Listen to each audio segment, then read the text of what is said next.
8 to 9. It's now 9 o'clock. We're going to head into the news and Laura Wallabengo. But don't forget... From the comfort of her office, Laura, a renowned radio presenter, constantly scrolls through her Twitter account for the latest news. More than 80 members of parliament are Ranked the top tweep in Kenya, her job demands of her to provide accurate and timely information to her audience. I use Twitter to broadcast stories that I think are of interest. They could have been written by me or written by somebody else, but it's always something about causes you believe in or an interesting story from anywhere in the world. And that's mainly why I use Twitter. According to a recent study of Africa's tweeting behavior, Kenyans tweeted 2.5 million times in the last quarter of 2011. The country was only surpassed by South Africa, where 5 million tweets were recorded during the same period, 57% of these tweets having been sent from mobile devices. People in high office are embracing the use of Twitter, but what we see at the moment in Africa is that Twitter is being used primarily as a platform for social communication. And that's quite different to North America and Europe, where we see Twitter being used by business leaders a lot, by policymakers, by members of the media. Now I think that will naturally change over time. Twitter is really just lifting off in Africa. And we've seen already the phenomenal impact of Twitter, particularly in North Africa at the beginning of last year. But really Twitter's revolution in Africa is really just beginning at the moment. With Twitter, it's fast and it's instant. And because you have things like TweetDeck, where the people you follow, anything they tweet just comes up.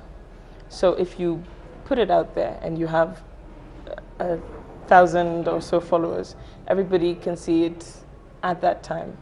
Let's say 30% of them are on Twitter. So it's very effective. Twitter is not only changing the way people connect and interact, but it is also creating a platform where people freely air their views on various topics. Twitter is growing a lot, especially in Kenya, and it has its own niche. And I think it's going to grow more. And I'll tell you, even with my clientele, they have a bigger problem with Twitter than do other social channels, because Twitter attracts the smart guys. It attracts the guys who, let's say, have more disposable income. So they interrogate issues without pandering. So they'll just tell you as it is, whether you like to hear it or not. And at the end of the day, I think this is only going to become bigger, and guys are going to have it rough as it grows. About 60% of Africa's most active tweeters are between the ages of 20 to 29 years, most of whom are employed. However, there is concern over how they balance the use of social media for personal use in their workplace. I think Twitter presents opportunities and challenges for businesses and employers in Africa and anywhere in the world. Obviously, it's a phenomenal way to engage with your consumers and other stakeholders.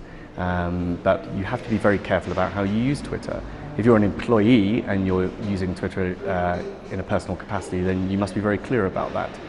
If you're a company and you're using Twitter to connect with your customers and stakeholders, then you must be very careful to be authentic in what you say and to actually engage with your customers and stakeholders. People shouldn't think about using Twitter just as a means of pushing out marketing messages. You have to truly engage, otherwise you'll find your followers dropping off quite quickly. For social media enthusiasts like Laura, these innovations are just an indication of the growing demands of the users going forward.